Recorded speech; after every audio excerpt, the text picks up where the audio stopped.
Magandang araw po sa inyong lahat. Narito na naman po tayo para sa isa na namang kamanghamanghang kwento na tiyak nakakapitan nyo mula umpisa hanggang dulo. Ang kwentong ito ay tungkol sa isang batang lalaki na si Joey. Isang simpleng bata na mahilig maglaro, makulit pero may mabuting puso. Isang araw, habang naglalaro malapit sa punso, nakapulot siya ng isang kakaibang bagay. Isang maliit na baston na kumikislap na parang ginto. Simula na mapasa kamay niya ang bagay na yon, nagkaroon siya ng mga kakaibang karanasan. At isang gabi, nagising na lang siyang nasa silong na ng bahay nila. Kasama niya doon ang isang nilalang na hindi tao, kundi isang duwende.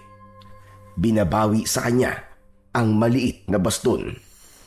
Sino kaya ang nilalang na yon? Isa ba yung kaaway o isang kaibigan? Bakit kaya nito binabawi ang naturang baston? Ano ang magiging ganap ng bagay na yon sa buhay nilang lahat? At makatutulong nga ba ang mahiwagang baston kay Joey sa oras ng kagipitan o sa panahon kung kailan may banta ng aswang sa kanilang baryo? Alamin po natin kung paano haharapin ni Joey ang kakaibang mundong kanyang pinasok at ang lihim na koneksyon ng kanyang lolo sa kaharian ng mga diwende.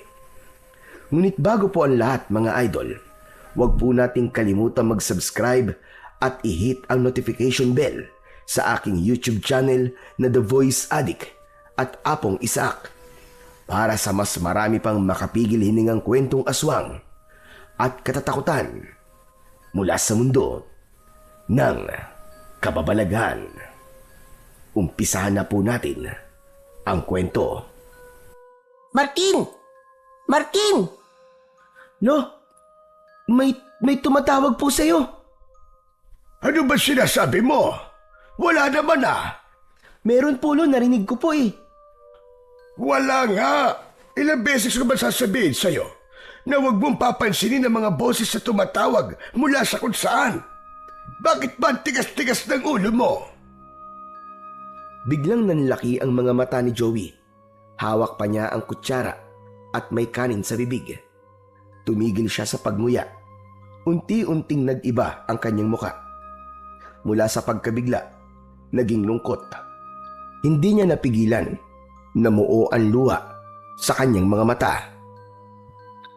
Lo, ibig niyo sabihin, yung tumatawag po. Oy, anong gagawin natin ngayon? Lolo naman eh, bakit niyo po ako tinatakot? Hindi kita tinatakot. Sinabi ko na sa inyo, palagi ko kayong pinapaalalahanan, pero matitigas ang ulo ninyo. Simpleng paalala, hindi nyo masunod. Eh kasi Lo, akala ko po kung sino lang eh. Hindi ko naman po sinasadya. Lo, mamamatay na ba ako? Napatitig ang matanda sa kanyang 10 taong gulang na apo na si Joey. Sumeryoso siya, lalo at panay ang iling ng kanyang ulo. Ayaw niyang takutin si Joey, pero alam niyang kailangang masanay sa disiplina ang bata. Kailangan itong maisabuhay kung ano ang mga turo niya at kung paano pahalagaan ang sinasabi ng mga matatanda. Hindi ko alam, pero hindi ko naman hahayaang mangyari yon, apo. Siguro ay hihintayin na lang natin yung mangunguha sa'yo at pakikiusapan na huwag kang kunin. Eh paano po kapag hindi po pumayag? Abay, wala akong magagawa kundi ang ibigay ka.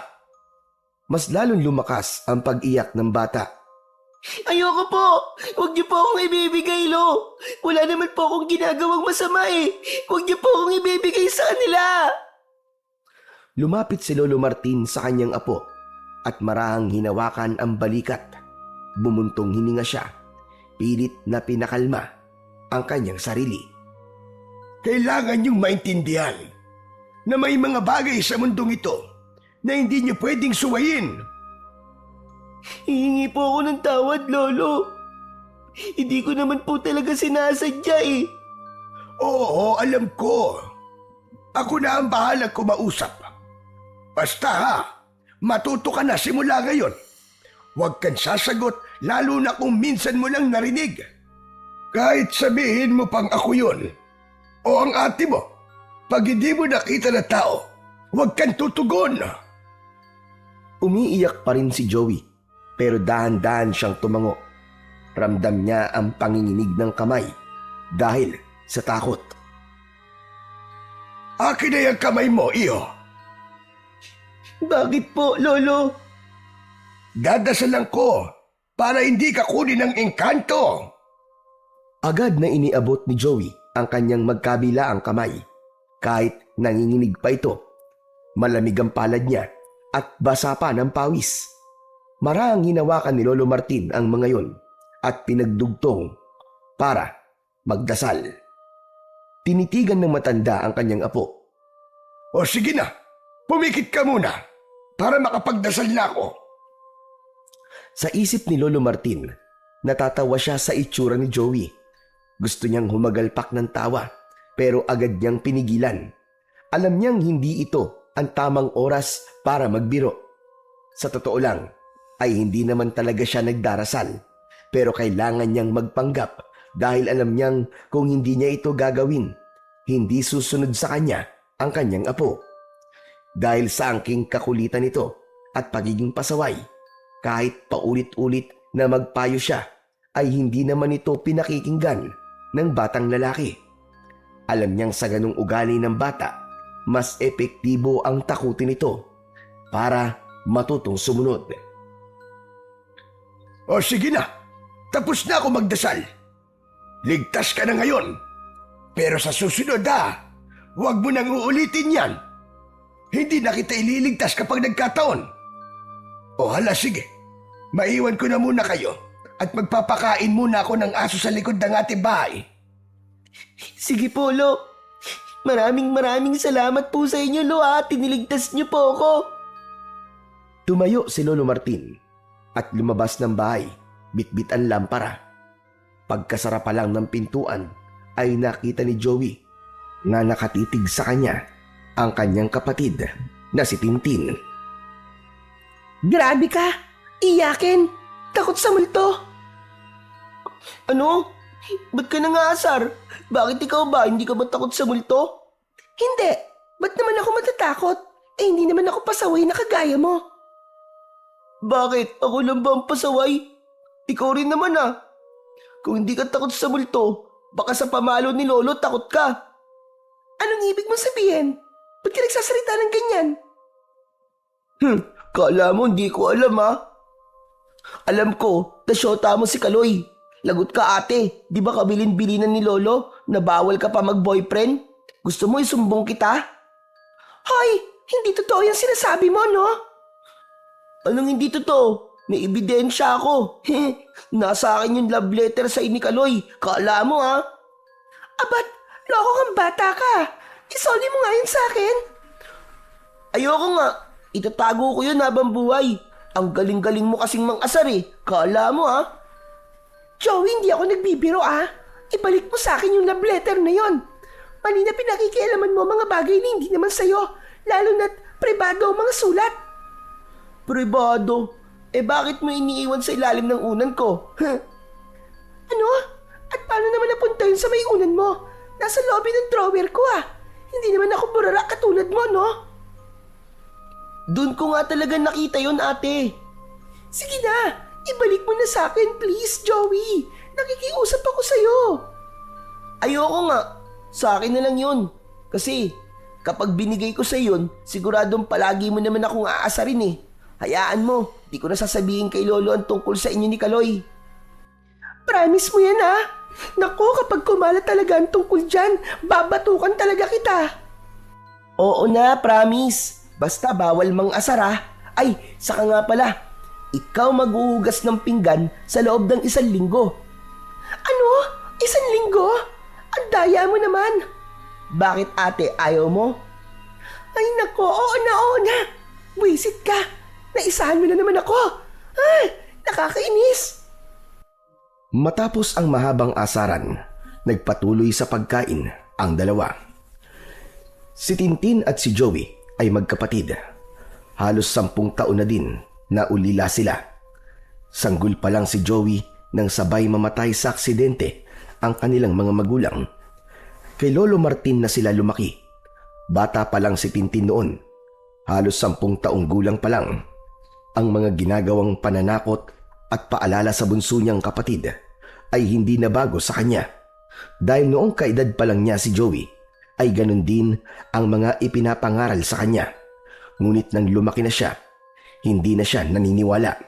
Pinagtatawanan na lang niya ng lihim ang kanyang kapatid kapag nakikita niyang takot na ito. Hindi na naniniwala si Tintin dahil mula pa naman noon ay hindi pa siya nakakakita ng mga ikinikwentong nilalang ng kanyang lolo. Pero dahil sa sobrang kakulitan ni Joey, hinahayaan na lang niya ang lolo sa paraan ng pagdidisiplina nito sa kanyang bunsong kapatid. Hindi sila mayaman, pero masipag at madiskarte ang kanilang lolo. May mga taniman ng mga gulay, may mga alagang hayop at iba pa. Marami silang manok at isang matandang kambing na pinangalanan nila na si Tala. Si Lolo Martin ay kilala sa kanilang baryo bilang isang dating albularyo. Marami na siyang napagaling at siya rin ang pinupuntahan kapag ang sakit ay hindi mapagaling sa ospital. Kadalasang dinadala sa kanya ay yung mga nakulam na barang at iba na naisumpa sa itim na kapangyarihan. Tumigil siya sa panggagamot dahil kailangan niyang tutukan ang kabuhayan nilang mag-anak para sa kanyang mga apo na umaasa sa kanya. Ilang minuto ang lumipas, bigla silang natigilang magkapatid nang marinig ang tinig ng kanilang lolo sa likod ng bahay. Ilang beses ko man sasabihin sa inyo na huwag niyong gagambalain ang apo ko? Nagkatitigan ang dalawa. Pareho silang natigilan. Mabilis na gumapang ang kilabot sa kanilang mga batok. Si Lolo ba yun, ate? Sinong pinapagalitan niya? Aba, malay ko. Parehas tayo nandito eh. Hala, baka multo o kaya yung mga kaibigan niyang diwende yun. Sus, anong diwende ang sinasabi mo? Kung totoong may kaibigan diwende si Lolo, di sana, noon pa tayo mayaman. Hindi ba nga sa kwento niya, ang mga diwending puti daw, mababait sila. Tapos, mahilig sila mamigay ng mga ginto. Bakit? May ginto ba si Lolo? Nakita mo ba na may ginto siya? Wala. Baka kuripot lang yung kaibigan niya. Tumahimik ka na nga. Hindi oras ng biruan ngayon. Mabuti pa itapusin mo na yung pagkain mo. Huwag ka na rin magsalita ng kung ano-ano. Ang daldal mo eh. Maraang tumango si Joey, ngunit muli ay narinig nilang tila naglilitanya na ang kanilang lolo. Galit pa rin ang tono nito, parang may pinagsasabihan at pinagagalitan. Hindi ko man kayo nakikita. Alam kong naririnig niyo ako. Pakiusap, huwag ang apo ko. Gusto ko siyang mabuhay ng normal.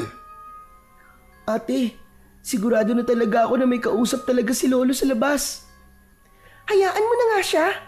Hindi ate, sisilipin ko. Sandali lang. Ay nako, bahala ka nga dyan. Mapapagalitan ka na naman nun. Dahan-dahan na lumapit sa bintana ng kusina si Joey at mula doon ay tanaw niya ang likod ng kanilang bakuran.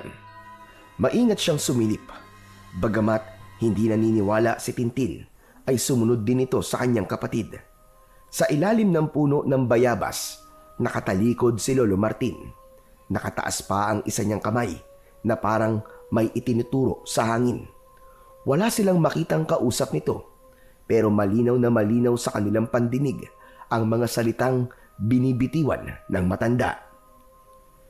Nung magpakita kayo sa panaginip ko, pinagbigyan ko kayo. Pinayagan ko kayong tumira dito.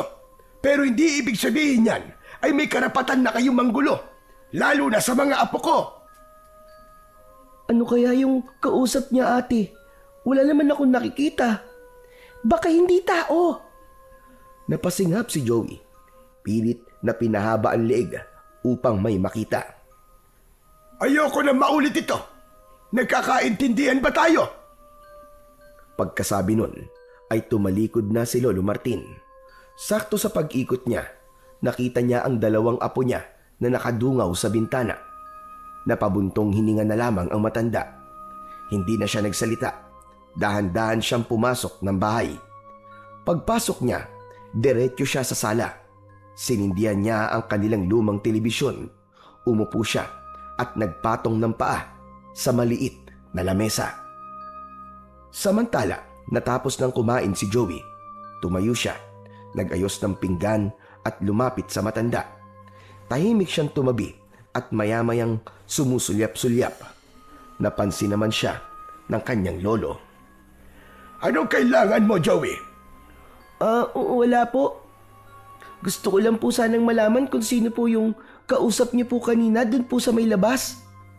Hindi mo na kailangang alamin yon.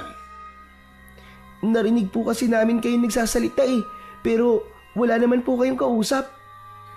Hindi umimik ang matanda, bagkus ay itinuon nito ang paningin sa pinapanood na palabas. Ilang saglit pa, saka lang ito nagsalita. Tinitigan ang mukha ng kanyang apo, saka humugot ng isang malalim na buntong hininga. Wala talaga kayong makikita dahil hindi naman sila nagpapakita sa inyo. Hala, totoo po yung kinakausap nyo? Hindi. Bakit naman ako kakausap ng multo? Ikaw talagang bata ka, oo. Ay, nako. Ano nga po yun? Bakit parang pinagagalitan niyo po sila? Ikaw ha? Kaya bata-bata mo pa, pero chismoso ka na. Masamang nakikinig sa usapan ng mga matatanda. Pasensya na po, Lolo. Hindi na po mauulit. Pero ano nga po yung kausap nyo? Hindi na naman po ako makakatulog kakaisip nito kapag hindi ko nalaman Ang kausap ko ay ang kaibigan kong duwende. Namilog ang mga mata ni Joey sa kanyang narinig sa kanyang lolo. Madalas ngang may kinikwento ang lolo nila tungkol sa mga iba't ibang nilalang na nakikita nito, pero hindi pa nito nasasabi sa kanila na meron itong kaibigang duwende. Ano po? May kaibigan po kayong duwende, Lo? Kaya pala hindi namin nakikita kasi maliit. Mali ka. Hindi nyo sila nakikita kasi hindi sila nagpapakita sa inyo. Ay, ganun po ba? Pero di ba, Lo, maliliit naman talaga sila? Yung para pong napapanood ko sa cartoons, maliliit po tapos may matutulis po na tenga, tapos meron din po silang magic. Hindi sila katulad sa cartoons po. Iba ang kanilang itsura. At alam mo bang, hindi naman talaga sila literal na maliit. Ang totoo niyan, kapag nandito sila sa mundo ng mga tao, ang anyo nila ay parang kasing laki ng 2 taong gulang na bata. Matataba sila. Bilugan ang kanilang mga muka. Oo, matulis ang kanilang mga tenga. At matitinis ang kanilang mga boses. Matinis? Ibig sabihin, yung narinig ko po kanina, duwende po talaga? Oo, yung narinig mo kanina, anak yun ng kaibigan kong si Lakan. Isang batang diwende na pasaway. Kagaya mo. Lolo naman Hindi naman po ako pasaway Mabait na bata nga po ako Sus, mabait daw. Palagi kang nasasama sa gulo At Lolo, alam mo bang nalaman ko na may kaaway daw yan sa school nila? Totoo ba yon, Joey? Ate naman sugbongero ka talaga. Nalulungkot naman ako sa nalaman kong yan, Joey. Palagi ka nalang nasasangkot sa gulo. Palagi ka nakikipagbasa sa gulo. Bakit? May problema ka ba? Lolo, sila naman po yun nauna Pinagtanggol ko lang naman po yung sarili ko. Ang yayabang po kasi nila. Palagi po nila sinasabi na baliw daw po kayo. Ano? Sinabi nila yon? Totoo po, sinabi po nila. Sabi pa nga po ng ibang kaklase ko, hindi daw po talaga kayo albularyo, kundi isa raw kayo mangkukulam. Kaya yon, sinapak ko kagad yung isa, Lo. Dumugo yung ilong. Ang yabang, wala naman palang binatbat.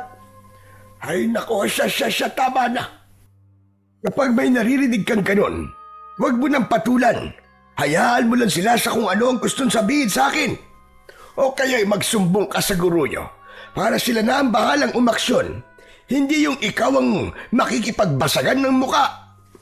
Lo, hindi naman po ako nababasag ang muka eh. Sila naman po eh. Oh, hayan! Tuwang-tuwa ka pa niyan. Pinagmayabang mo pa. Joey, huwag mo nang uulitin yun na. Masama yun. Hindi ko po may papangako, Lo. Lalo na po kapag ikaw o kaya si ate ang pinag-uusapan nila. Alam ko naman na hindi kayo baliw eh. Di ba totoo naman po lahat ng sinasabi nyo? Totoo man o hindi, Joey. Hindi mo kailangan manakit para lamang patunayan mo yun. Ang mahalaga, alam mong totoo sa sarili mo. Pero Lo, masakit marinig eh. Kasi matampuhin ka minsan. Konting asar umiinit kagad ang ulo mo. Hindi naman sa ganun, ate. Kasi naman palagi nilang dinadamay si Lolo eh. Hindi naman patas yun. Ngumiti si Lolo Martin. Tumayo siya at tinapik ang ulo ni Joey. O sige na. Salamat apo sa pagtatanggol mo sa akin. Pero itong pakinggan mo ha. Hindi mo kailangan gawin yon. Hayaan mo lang sila. Hayaan mong sa kabutihan natin sila mapahiya. Tumango si Joey, pero sa loob-loob niya, alam niyang hindi ganun kadali ang sinasabi ni lolo niya. Bata pa lang siya, alam niya na kung gaano kasakit pakinggan ang mga panlalait, lalo na kapag ang tinutumbok ay ang taong pinakamalapit sa puso niya. Umupo siya ulit sa tabi ng matanda. Hindi na siya nagsalita. Si Ate Tintin naman ay nag-ayos ng mga pinagkainan habang pasulyap-sulyap sa kanila. Ilang sandali ang nakalipas, muli niyang binuksan ang kaninang naudlot nilang usapan ng kanyang lolo.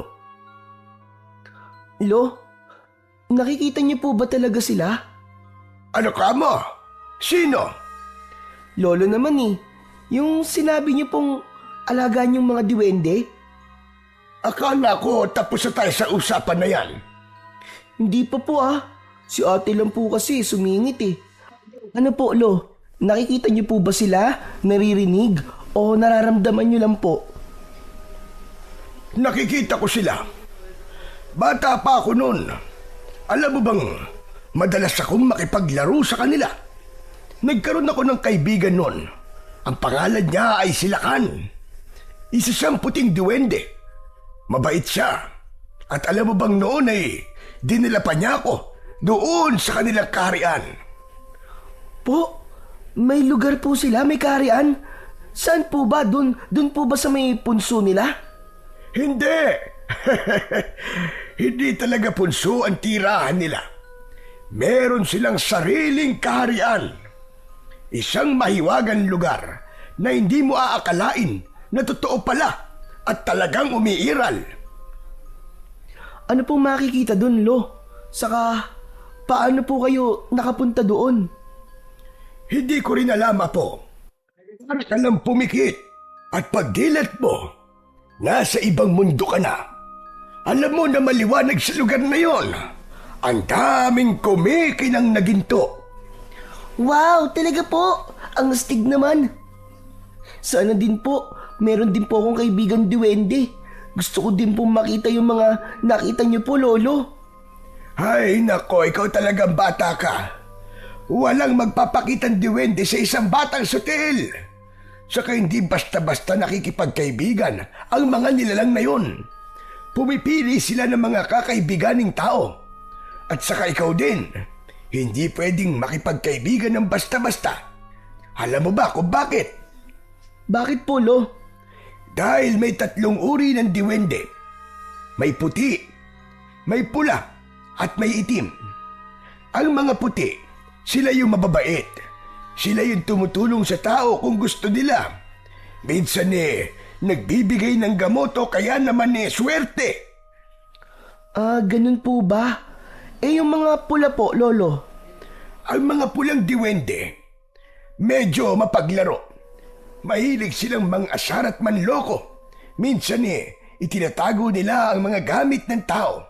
Yung susi mo, lapis, kahit tsinelas. Akala mo'y nawawala. Yung pala pinaglalaruan ka lang nila. Masama po pala sila, Lo. Hindi naman sila talagang masama.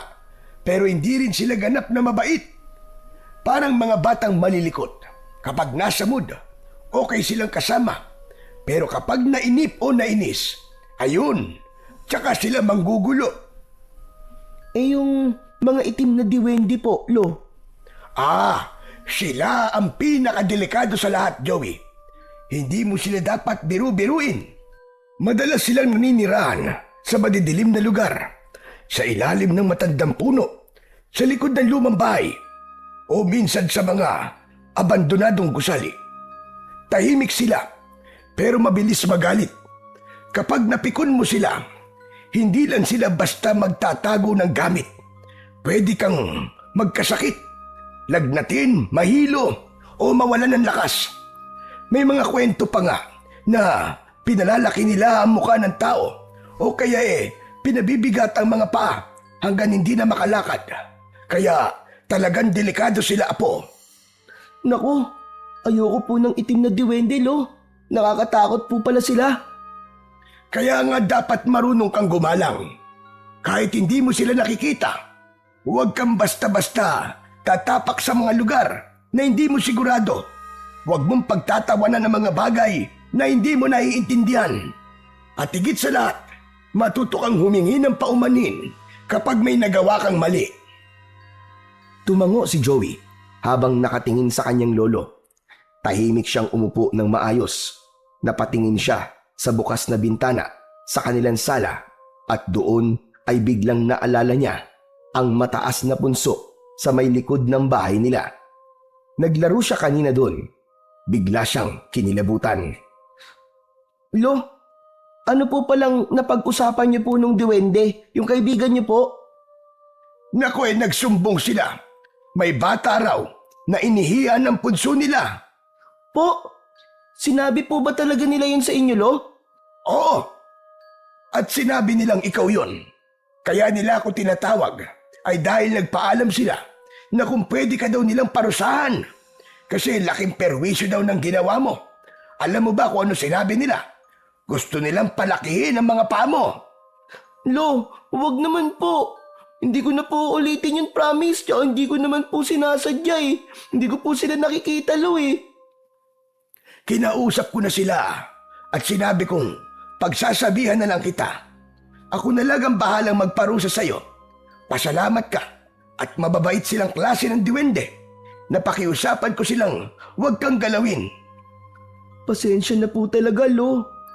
Oo na, basta wag mo nang uulitin yun, ha? Opo, Lo. Promise po. Nang matapos ang usapan, ay sabay na sila ng kanyang lolo na pumasok ng kwarto. Magkatabi sila ng kanyang lolo samantalang ang kapatid naman niyang si Tintin ay sa kabila. Mabilis na nakatulog si Joey. Ganon din naman si Lolo Martin. Ngunit ilang oras ang lumipas, nagising si Joey sa isang kakaibang tunog. May 3 sunod-sunod na pukpok tapos biglang tatahimik. Ilang segundo ang lilipas, uulit na naman ang tunog na may parehong pattern. 3 pukpok, tigil sa kamuling uulit. Napakunot ang noo ni Joey. Hindi niya alam kung saan nanggagaling ang ingay na yun. Para bang may tumatama na isang matigas na bagay. Parang may taong nagbabayo ng palay. At sino naman kaya ang mababait naming kapitbayang naisipang magbayo ng palay sa 10 oras ng gabi? Pambihira naman yan, no? Istorbo eh. Tinakpan niya ang sarili niyang tenga ng unan, ngunit naririnig pa rin niya ang maingay na tunog. Maya-maya pa ay inalis niya ang unan at tinignan ang lolo niya kung gising pa din ba ito. Pero humihilik ito at mahimbing pa rin ang tulog. Dahil hindi niya na natiis, bumangon siya. Dahan-dahan siyang lumabas ng kwarto. Lumakad, papunta sa kusina para kumuha ng tubig.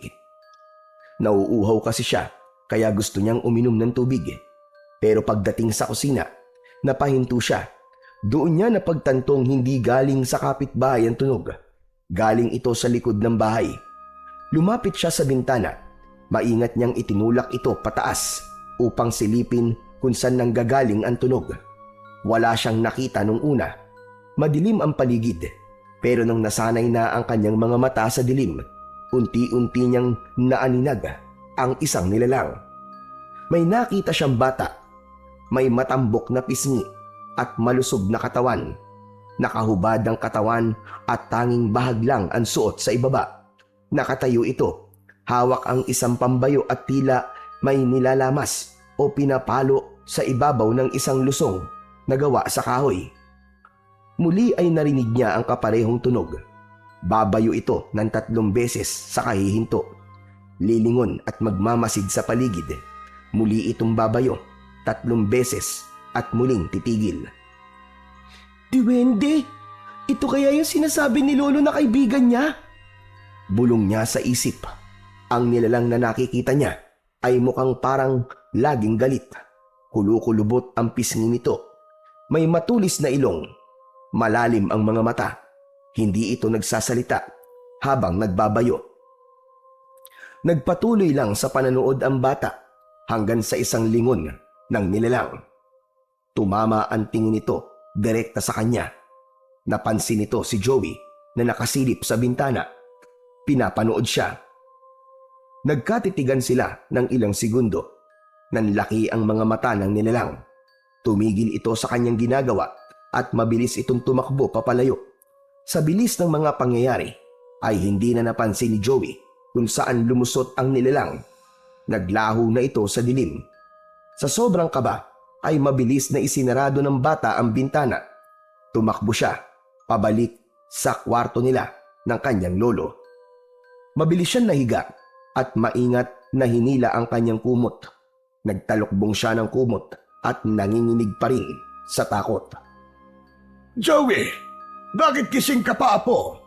Saan ka ba nagpunta? Hindi kagad nakasagot si Joey. Alam niya na kapag sinabi niya ang totoo, tiyak na masesermo na naman siya ng kanyang lolo. Nauuhaw lang po ako, Lo. Ganun ba? O sige, matulog ka na. Huwag ka magpuyat. Sige po, Lo. Good night po. Ipinikit na ni Joey ang kanyang mga mata. Pero nang gawin niya yon ay tila nakita niya ang muka ng nilalang. Ang matambok na pisngi, ang malalalim na mata at kung paano siya titigan ito. Hindi niya alam kung ilang minuto o oras ang lumipas, pero sa bandang huli, nakatulog na rin ang bata. Kinabukasan, maaga silang nagising. Si Tintin ay abala na sa pagluluto ng agahan sa kusina.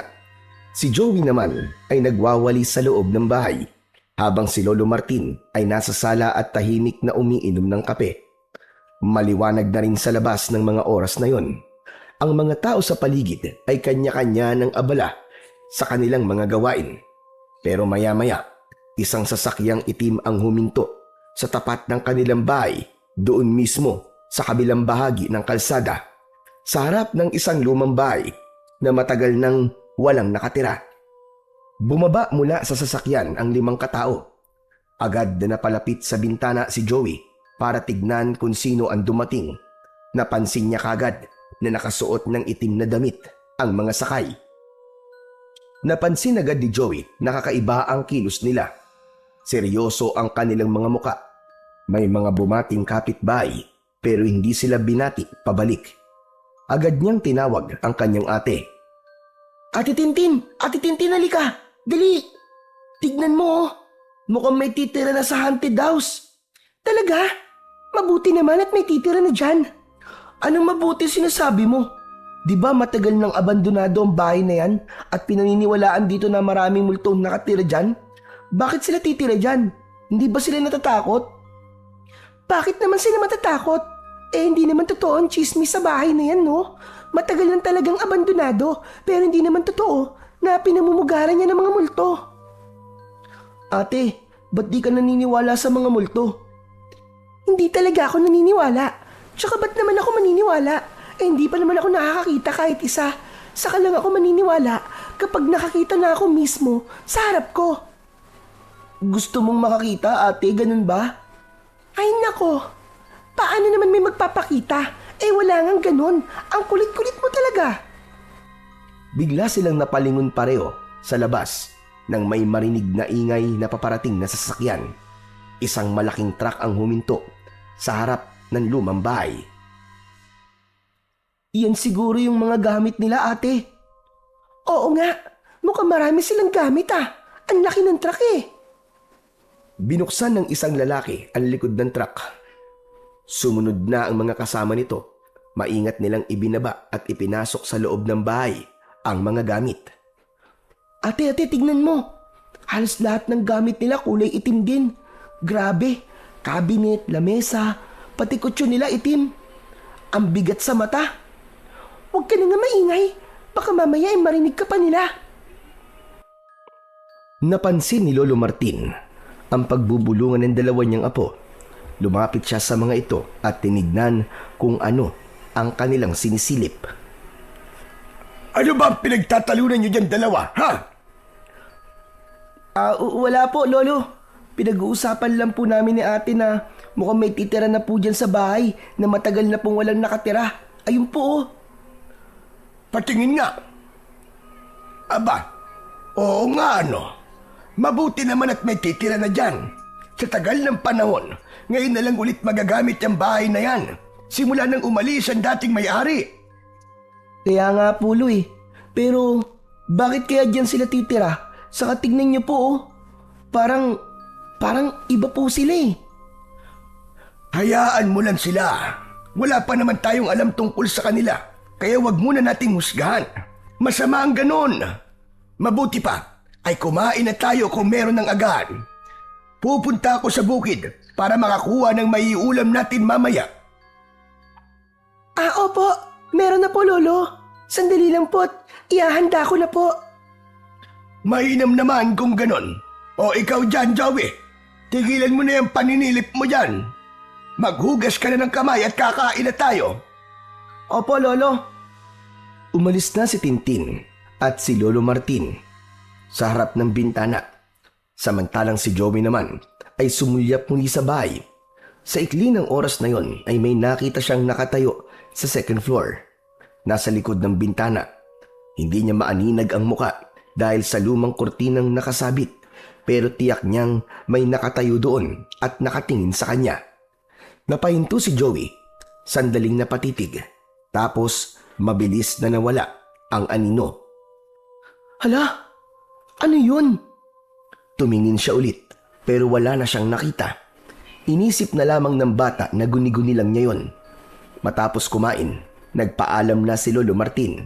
Pupunta raw siya sa bukid para tignan ang mga pananim. Pagkaalis ng kanilang lolo, si Tintin ay agad na naglinis sa kusina. Samantalang si Joey naman ay sinubukang magpaalam sa kanyang ate kung maaari bang maglaro sa labas. Ay, hindi pwede. Tumulong ka muna sa mga ginagawa dito sa bahay. Ano ka ba? Hindi pwede yung ganyan Puro ka laro Ang laki-laki mo na. Ate naman ngayon lang naman Sige na ate, payagan mo na ako. Kasi ate, usapan namin nila Noel na maglalaro kami dun sa kanila. Tuloy, may pa-birthday daw yung pinsan niya. Kung gusto mo makapunta sa handaan, tapusin mo muna yung inuutos ko sa'yo. Ano ba kasi yun ate? Magdamo ka dun sa may gilid ng bahay natin. Hanggang dun sa may likod. Mamaya na lang ate, promise. Nilinisin ko talaga yun. Ay nako, hindi pwedeng mamaya. Ngayon na. O siya, sige na. Kunin mo yung pantaba sa may ilalim ng lababo. Kailangan yan ngayon malinisan dahil baka mamaya lamukin na tayo dito. Napabuntong hininga si Joey. Wala siyang nagawa kundi ang sumunod sa kanyang ate Tintin. Kinuha niya ang pantabas ng damo at lumabas. Nakita niyang madamo na nga, lalo sa may gilid, sa malapit sa kanilang bakod. Tapos ay may mga nakita na din siyang naipong mga tuyong daon na nakakalat. Habang naglilinis, panay ang kanyang reklamo. Pambihira naman talaga Kahit naman maglinis ka na maglinis dito tutubo pa rin ng mga damo. magkakalat pa rin ng mga damo dito. Ay, naku na lang talaga. Ilang sandali pa ay nawalan na ng gana si Joey. Hindi niya maintindihan kung bakit palagi na lang siyang inuutusan. Medyo masama ang loob niya na sa kabila ng pagpapaalam nitong may mahalagang lakad siya ay ayaw siyang payagan na lumabas. Pero kahit mainit na ang kanyang ulo, patuloy pa rin siya sa pagtabas ng damo. Gusto niya nang matapos kagad yun para makalaro pa rin siya at makasama sa handaan. Maya-maya, may narinig siyang tinig. Hoy! Hoy, Joey! Napalingon siya. Nakita niyang papalapit si Noel, ang kaibigan niya sa kabilang kanto. Oy, Noel! Ikaw pala! Oo, ako nga to. Ano pa bang ginagawa mo dyan? Di ba ngayon yung usapan nating maglaro dun sa bahay, tuloy makiki-birthday na tayo? Anyari? Ba't ka nagdadamo?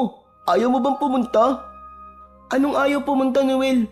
Kanina ko pa nga gustong pumunta kaso pahamak tong si ate. Ayaw akong paalisin dito hanggat hindi raw to natatapos. Ganun ba?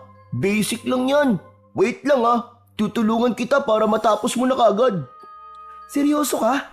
Naku, salamat Noel The best ka talaga. Talaga? Siyempre, di masaya kapag kulang tayo, no? Kaya bilisan na natin, tara! Nagkatawanan ang dalawa habang patuloy sa pagtabas ng damo.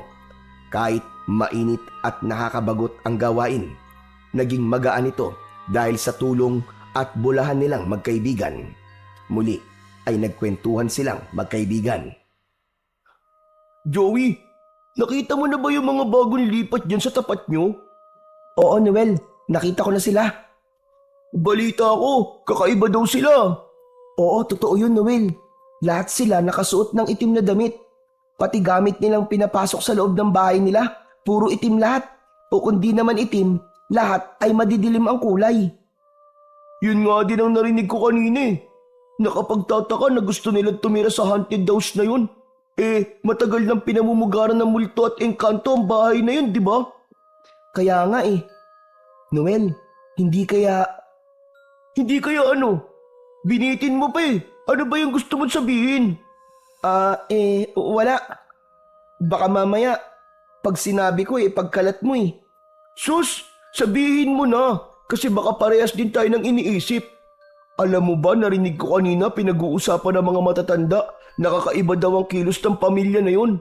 Baka raw baka mga mangkukulam daw o kaya mga aswang. Aswang? Hala, nakakatakot naman yun. Hindi ko naman alam kung totoo yung sinasabi nila. Alam mo naman dito sa baryo natin, ang daming marites. Pero tol, totoo man o hindi, dapat mag-ingat tayo. Wala namang problema sa amin yun kung sakaling aswang man sila o mangkukulam. Nakalimutan mo yata, albularyo ang lolo ko, di ba? Ay, oo nga pala, no? Habang abala sila sa pagkikwentuhan at pagtatabas at pagbubunot ng damo, napansin nilang may nakatayo sa gilid ng bakod. Hindi kalayuan sa kanila. Isang bata, siguro ay nasa 5 taong gulang na batang lalaki. Isa ito sa mga kasama ng bagong lipat. Uy, Noel! Noel, tignan mo! Nakikinig yung bata sa may bakod, Napalingon si Noel. Nakita niya rin ito. Nakatayo lang ang bata, tahimik at nakatitig sa kanila. Hindi ito gumagalaw. Hoy bata, anong ginagawa mo dyan? Ayaw sumagot baka bingi. Huwag mo nang kausapin. Bakit di natin kakausapin? Tignan mo naman kung paano niya tayo tignan, Lumapit si Noel sa may bakod. Nakipagtitigan ito sa bata. Hoy! Umalis ka nga dyan! Pero hindi pa rin gumagalaw ang bata. Ilang saglit pa, ngumisi ito. Nakangiti pero matalim ang kanyang mga mata at sapat na yon para kilabutan si Noel. Umatras ito at mabilis na bumalik sa tabi ni Joey. Tol, uwi na ako. Ha? Hindi pa nga tayo tapos Bahala ka na dyan, uwi na ako. Habol ka na lang dun sa may birthday yan. Hihintayin ka namin, Nagmamadaling lumakad palayo si Noel. Naiwan si Joey na naguguluhan. Napatingin siya ulit sa bata pero wala na ito sa pwesto. Parang bula itong biglang nawala. Hala, nasaan na yung bata? Bakit biglang nawala? Nasaan na yun? Iginala niya ang paningin pero ni anino ng bata ay hindi na nga niya nakita. Itinuloy na lang niya ang kanyang pagdadamo. Nang matapos sa gilid, tumuloy na siya sa likod. Konti na lang ang natitirang damo doon kaya nagmamadali siyang tapusin ito para makalapit na rin sa kanyang ate at ipakitang tapos na siya. Habang nagtatabas, napansin niya sa may paanan ng puno ng bayabas ay may nakita siyang isang mataas na punso. May punso. Ito kaya yung bahay ng duwende na nakita ko? Lumapit siya, tinitigan ito ng maigi. Malaki ito, halos kasing taas ng kanyang hita. Maayos ang hugis, parang sadyang binuo. Pero kung bahay ito ng duwende, paano sila nagkakasya dito? Saka saan sila pumapasok? Wala naman akong makitang pintuan o kaya butas. Umikot-ikot siya sa paligid ng punso. Inaasahang baka may makitang maliit na butas, bitak o lagusan, pero wala talaga siyang makita. Naalala niya ang palaging paalala ng kanyang lolo, maging maingat sa punso, huwag gagalawin, huwag iihian. Biglang napangiti si Joey nang maalala ang sinabing yun ng kanyang lolo. Ibinukas niya ang kanyang zipper at umihi. Sige nga, tignan nga natin kung talagang may magic ka. Habang umiihi siya, may napansin siyang isang bagay sa ibaba ng punso. Parang may kumikislap. Agad niyang isinara ang zipper at yumuko. Doon niya nakita ang isang kakaibang bagay na bahagyang nakabaon sa lupa.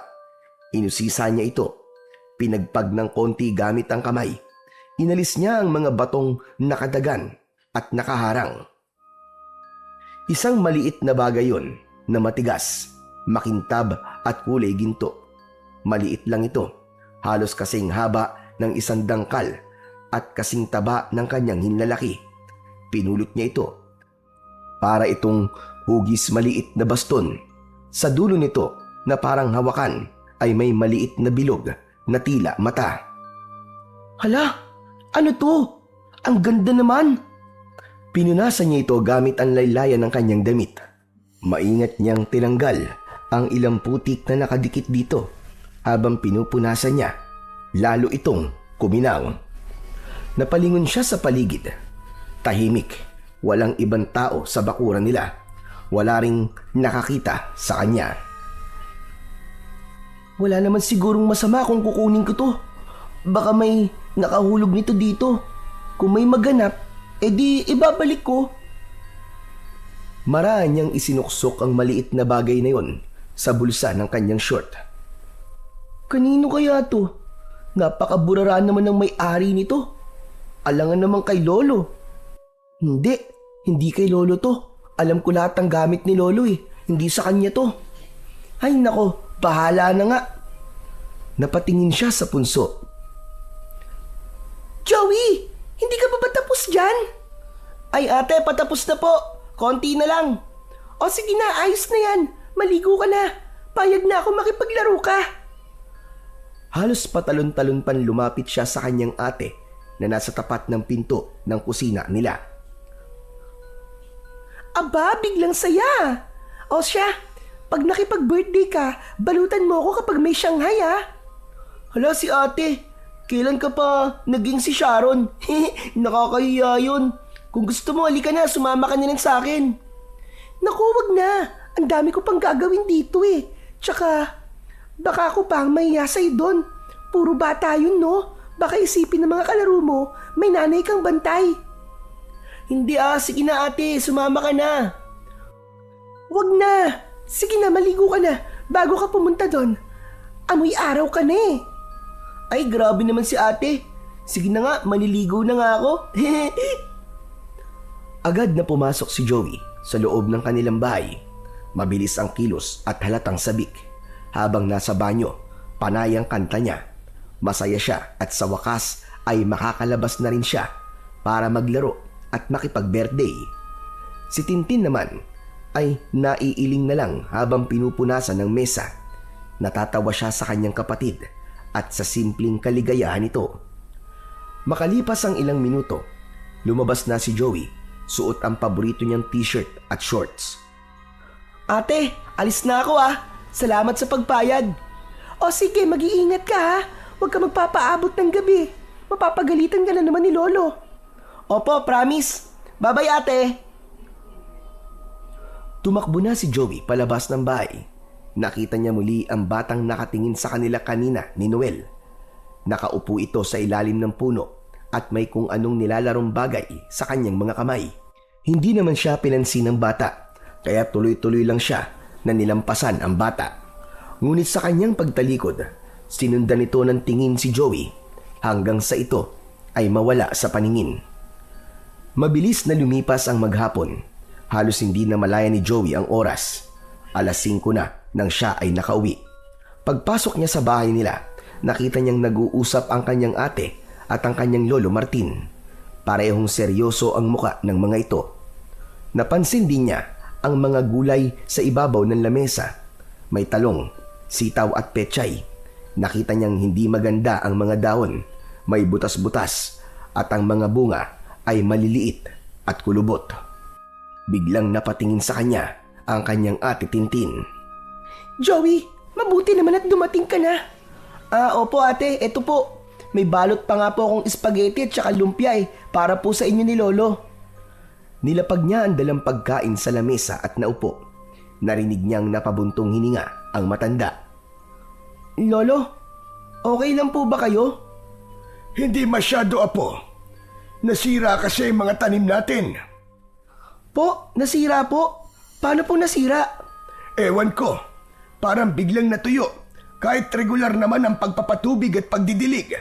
Ang daming insektong sumisira sa mga pananim. Hindi lang sa dahon, kundi maging sa mga ugat dinadali nila. Sayang naman po talaga. Ang ganda pa naman ng mga tanim niyo dati.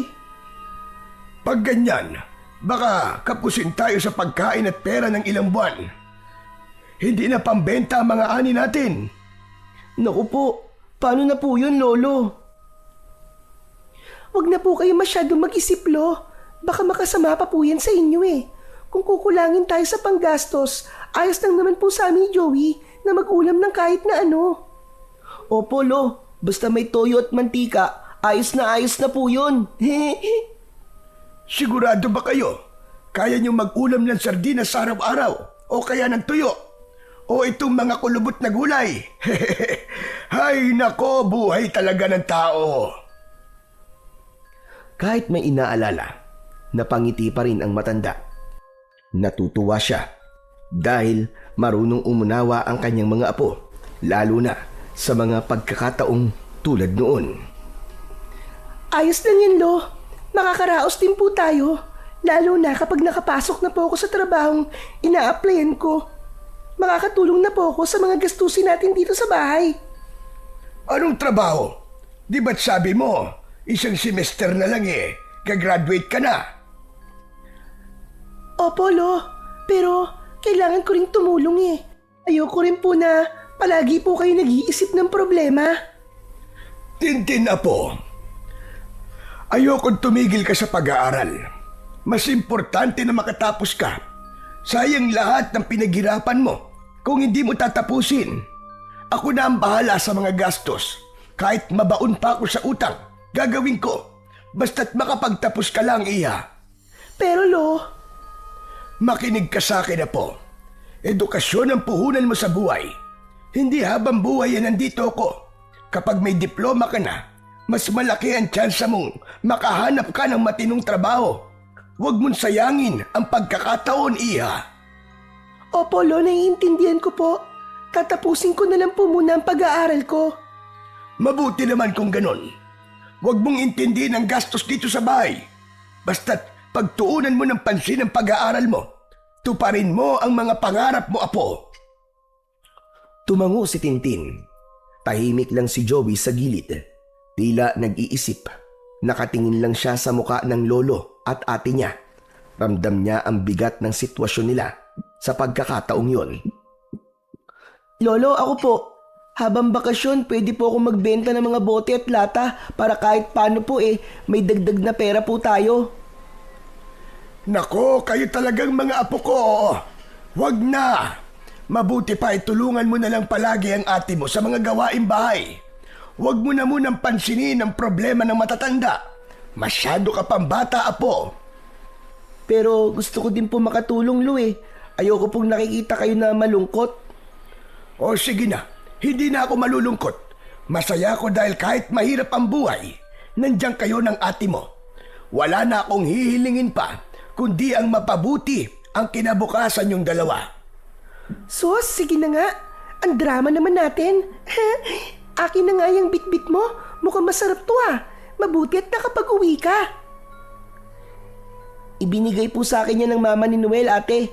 Ibigay ko daw po sa inyo ni Lolo. Nagpasalamat ka naman ba sa kanya? Ha? Naku Lolo, itong apo mo, oh. Hindi na marunong magpasalamat. Hay apo, mali yun. Kapag may blessing, anong gagawin? Dapat po palagi pong mag-thank you. Tandaan mo palagi yon. Kung may biyaya, malaki man o maliit, dapat ay marunong tayo magpasalamat. Opo, tatandaan ko po, Lo. Hindi na po mauulit. Hayaan po ninyo. Kapag makita ko po ang mama ni Noel, sasabihin ko po sa kanya na maraming salamat po. Inihain na ni Tintin ang merienda at masaya nilang pinagsaluan ng kanyang lolo ang inuwing pagkain ni Joey. Sana mayaman na lang kami. Sana meron akong magic na pwede akong gumawa ng pagkain o kaya pera. Napatingin ng matanda sa kanyang apo nang marinig ang sinabi nito. Hindi kailangan ng magic, apo. Ganito talaga ang buhay. Minsan umaangat, minsan naman ay bumabagsak. Pero ito'ng tatandaan yung dalawa. Hindi tayo susuko kahit na ano pa ang pagsubok ng buhay. Tama. Basta magkakasama tayong tatlo. Walang hindi kakayanin. Lolo, promise po pag lumaki po ako na po magpapaaral kay ate. Ako na rin po ang bibili ng lahat ng kailangan natin. Bibilan po kita ng bahay na may rep. Yung tulad po sa bahay ni Noel. Yung punong-puno po ng pagkain. Napatingin ang maglolo at ate sa kanya. Hindi nila napigilang ngumiti sa sinabi ng bata. Nagkatawanan silang tatlo. Saglit man ang sandaling yon, napawi ang bigat ng mga problema. Kinagabihan, nang nakahiga na si Joey sa silid nila ng matanda, bigla niyang naalala ang maliit na baston na kanyang napulot. Naku, saan ko nga ba yun nilagay? Tumayo si Joey at sinimulang magkalkal sa mga maruruming damit niya. Hinanap niya ang short na suot niya kanina. Ano bang hinahanap mo dyan, apo? Hindi agad siya umimik. Hindi rin alam ang isasagot kung sasabihin ba niyang may napulot siyang isang makinang na bagay. Naglalaro sa isip niya na pwede itong ipakita sa kanyang lolo at baka sakaling pwedeng ipagpalit ng pera para may pambili sila ng masarap na pagkain at pang tuition ng kanyang ate. Hoy, Joey! Ba't di mo ako sinasagot? Ano ba kasi ang hinahanap mo? May napulot po kasi ako kanina, Lo eh. Hinahanap ko po. Ganun ba? Ba't mo naman pinulot? Hindi ba't sinabi ko sa'yo na huwag kang basta-basta nangunguha o maski pumulot ng mga bagay na hindi sa'yo? Kahit mukhang walang may-ari, kung hindi sa inyo huwag niyong pakikialaman. Isusoli ko na lang po, Lo. Ano ba kasi yun? Ano po? Laruan po, Lo. O sige, pagkatapos mong hanapin matulog ka na rin ha. Inaantok na ako. Mauna na ako matulog. Sige po. Good night po, Lo. Pagkatapos pumikit ang mga mata ng kanyang lolo, ay sakto namang nakita niya na ang makinang na bagay. Pinagmasdan niya itong mabuti at nang matapos, muli niyang ibinulsa ang baston. Hindi niya kayang sabihin ang totoo sa kanyang lolo. Matulog ka na, Joey! Ano ba? Matulog na! Bawal magpuyat! Opo, matutulog na po. Nahiga at pumikit na siya, ngunit makalipas ang ilang minuto, hindi pa rin siya dalawin ng antok, samantalang ang kanyang lolo ay malakas na ang hilik. Ilang beses niyang sinubukang tumagilid, tumihaya, pero wala pa rin. Ilang sandali pa ay bigla siyang nakarinig ng munting kaluskos mula sa kanilang kusina. Para bang may tao. Dahan-dahan siyang muling bumangon. Lumapit siya sa may pintuan na nahaharangan ng kurtina. Madilim ang kusina, pero may naaaninag siyang konting galaw. Hindi malinaw, pero sigurado siyang may gumagalaw. Hanggang sa may narinig siyang matinis na tinig. Naku, saan kaya napunta yun? Malalagot ako sa tatay ko kapag di ko nahanap yun. Inakala niyang magnanakaw ito, kaya agad niyang sinubukang gisingin ang kanyang lolo. Lo, gising! Lo, may tao po sa kusina! Hindi pa rin nagising ang kanyang lolo, kaya sinubukan niyang yugyugin ito sa balikat. Nagmulat ng mga mata ang matanda. Agad naman niyang sinenyasan na huwag maingay at itinuro ang labas. Pabulong silang nag-usap. Ano bang meron ha, Joey? Lo, may tao po sa kusina. Kanina pa po yun, paikot-ikot siya. Narinig ko po parang may hinahanap. Baka po magnanakaw. Paanong magnanakaw? Wala naman siyang mananakaw dito sa atin. Sandali, ang ate mo. Kaagad na bumangon si Lolo Martin nang maalala ang kanyang dalagang apo. Mabilis niyang pinulot ang kanyang itak na nakalagay sa tabi ng pintuan nila. Lumabas siya upang tiyakin ang seguridad nila. Dahan-dahan silang pumunta ng kusina at bigla nilang sinindihan ang ilaw. Ngunit wala silang nakitang tao doon. Agad na sinilip din ni Lolo si Tintin pero tulog ito. Muli itong bumalik ng kusina. Wala po, Lolo. Baka po, multo po yung narinig ko kanina. Hindi, Apo. Kasi mukhang may pumasok talaga dito. Tignan mo ang pintuan natin dito sa likod. Nakabukas. Sinara ko to kanina. Nakakatakot naman po kung may magnanakaw. Alam niyo, narinig ko talaga kanina na malalagot daw siya sa tatay niya kapag hindi niya nahanap ang bagay na yon. Hindi agad sumagot si Lolo Martin sa sinabi ng apo. Nag-isip ito saglit. Tinignan niya ang kanyang apo. Napansin niya ang tensyon sa mukha ng bata. Isasara ko na lang ang pinto at pagkatapos nun matulog na tayo ulit. Pagbalik nila ng silid, hindi na nakatulog ng maayos si Joey. Nakahiga siya pero gising ang isip. Paulit-ulit sa kanyang tenga ang boses na narinig niya. Inilabas niya ang baston na nasa kanya. Hindi kaya ito ang hinahanap niya? Muli niyang ibinalik sa kanyang bulsa ang baston at sinubukang pumikit. Pero sa mismong pagpikit niya, pakiramdam niya ay parang may humila sa kanya pababa. Para siyang nahulog.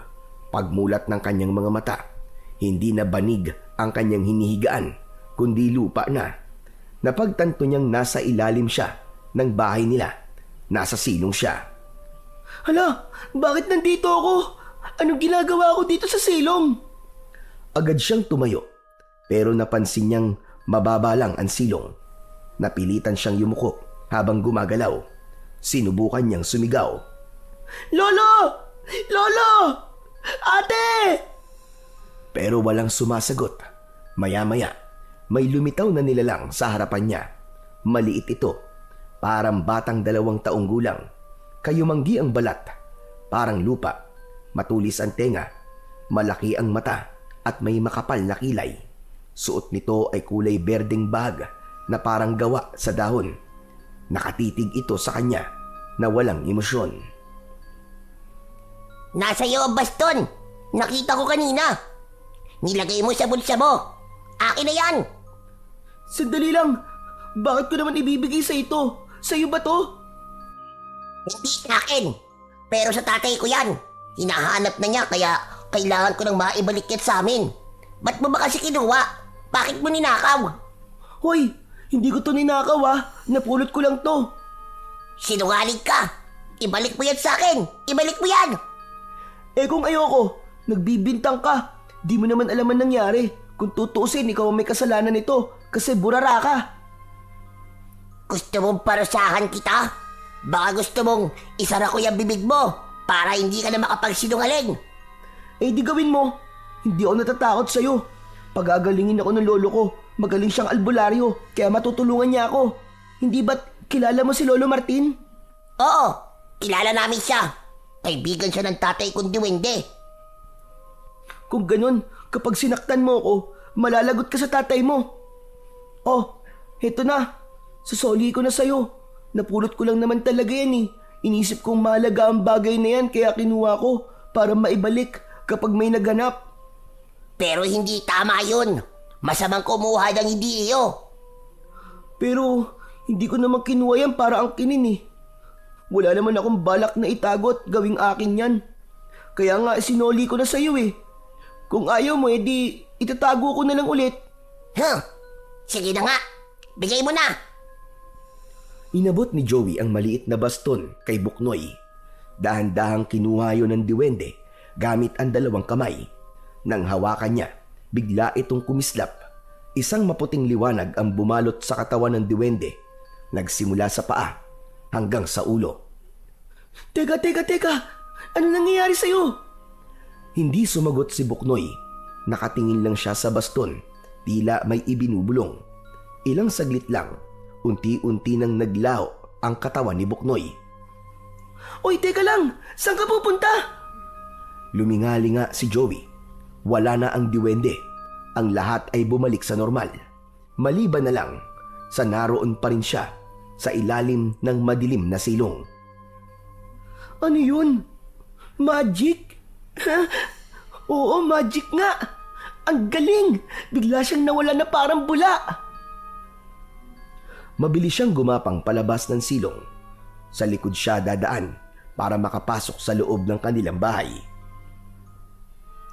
Oo nga pala. Naisara pala yung pinto ni Lolo kanina. Paano na kaya? Hay nako, bahala na nga. Doon na lang ako kakatok. Baka sakaling magising si Lolo o kaya si ate. Nang pupunta na siya sa likod, may napansin siyang kakaibang liwanag sa may tabi ng bayabas. Napagtanto niyang naroon ang punso ng mga diwende. Nagtago siya sandali. Nakita niyang naroon ang diwende nakatayo sa tabi ng punso habang hawak ang baston. Maya-maya pa ay nakita niya na itinaas ng nilalang na yun ang isang paa niya sa ibabaw ng punso at sa isang iglap ay nawala ito. Napabilib si Joey. Wow! Ang astig nun ah! Ganun pala sila pumasok sa bahay nila. Lumapit siya sa punso. Ginawa niya ang ginawa ng diwende. Inilapat niya ang isang paa sa ibabaw. Biglang may nakakasilaw na liwanag. Nang muling dumilat si Joey, nasa ibang lugar na siya. Ang paligid ay kumikinang dahil ang lahat ng nakikita niya ay gawa sa ginto. Kumikinang ang buong paligid. Naglakad-lakad siya sa paligid. Nakita niya si Buknoy na iniaabot ang baston sa isang matandang diwende. Nakasalamin ito. Maputi ang buhok at nakasuot ng puting balabal. Ang baston ay hindi na maliit nang hawakan ng matandang diwende. Naging kasing laki ito nang humahawak. Naging isang normal na baston na yari sa ginto. Maya-maya pa ay biglang nagkagulo. May mga nagsisigawang mga nilalang, nagtatakbuhan. Parang may digmaang bigla na lamang sumiklab. Tumayo siya ng tuwid at napagtanto niyang isa siyang mistulang higante roon. Biglang may tumusok sa paa niya nang tignan niya para itong maliit na palaso. Aray! Aray, ang sakit! Pagtingin niya, pinaulanan siya ng mga maliliit na palaso mula sa mga itim na diwende. Hinugot niya ang mga palaso, isa-isa at itinapon. Ibinato niya ito pabalik sa mga diwende. Tumayo siya ng tuwid at ipinakita ang malaki niyang katawan sa mga ito. Nagsiatrasa ng mga itim na nilalang. Halatang natakot sila kay Joey. Hindi nila sukat akalaing may mas malaki sa kanila roon. Pagkatapos ng kaguluhan, lumuhod sa harap niya ang mga puting diwende. Ang ilan ay yumuko, ang iba nagtaas ng kamay. Lumapit si Buknoy. Salamat sa ginawa mo. Hindi ko inaasahan na tutulungan mo kami sa biglaang pagdating ng panganib. Ah, yun ba? Wala yun. Ayoko lang na nanonood ako kapag may inaapi. Ako nga pala si Buknoy. Ikaw si Joey, di ba? Teka, kilala mo na ako? Siyempre, lagi naman ako sa paligid eh. Naririnig ko kayo kapag nag-uusap at nakikita halos araw-araw. Talaga? Wow, ang galing naman. Sandali, ba't ka nga pala nandito? Paano ka nakapasok dito sa kaharian namin? Nakita kasi kita kanina. Ginaya ko lang yung ginawa mo. Ginaya mo lang? Abat, ang tapang mo rin ah. Hindi basta-basta nakakapasok dito mga tulad mo. At saka, delikado yung ginawa mo, hindi mo ba alam yon? Curious lang kasi ako eh. Ang astig kasi nung ginawa mo. Ipinato mo lang yung paa mo tapos bigla ka nang nawala. Di ko naman akalaing mapupunta ako rito. Hindi ganun yon. Kahit gayahin mo pa ang ginawa ko, kung normal ka lang na tao, hindi ka makakapasok dito. Ha? Anong tingin mo sa akin? Abnormal? Ang ibig ko sabihin, special ka. Teka, hindi ko maintindihan kung anong sinasabi mo eh. Hayaan mo na nga lang, Joey. Huwag mo nang intindihin ang sinabi ko. Nilingon ni Buknoy ang kanyang ama. Tahimik lang itong nakatingin kay Joey. Lumapit ito sa kanyang ama. Nag-usap sila ng mahina. Hindi marinig ni Joey ang usapan ng mag-ama. Maya-maya ay nakita niyang tumango ang matandang diwende.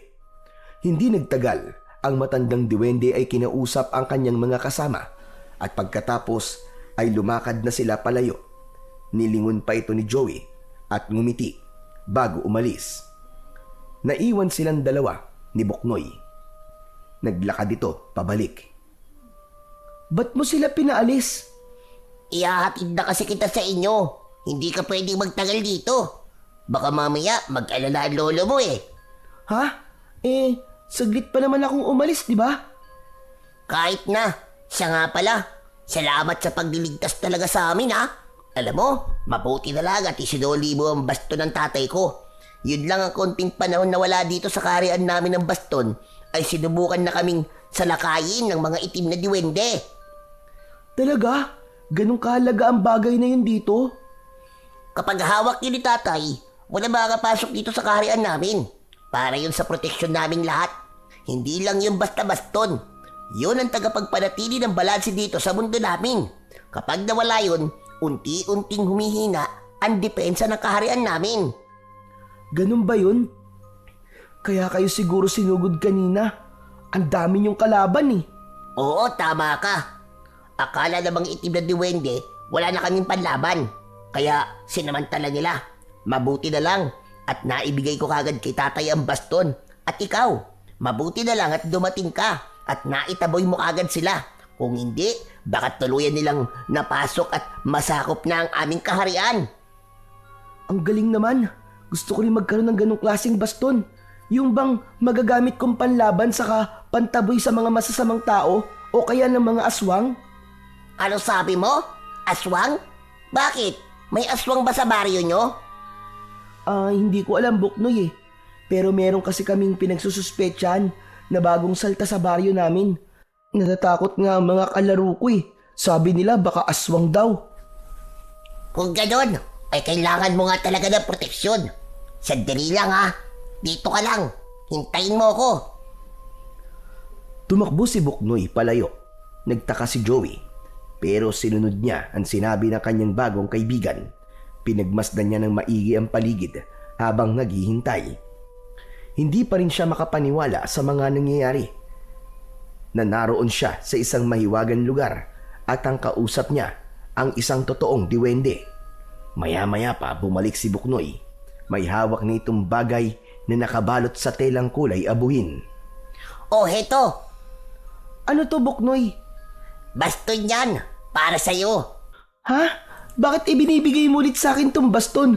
Paano kung magkaroon ulit ng digmaan dito? Hindi naman yan yun. Iba to. Ang bagay na ito ay replika lang ng totoong baston ng tatay ko. Pero may kapangyarihan din to. Hindi ito kasi lakas ng totoong baston. Pero sapat na para sa proteksyon mo.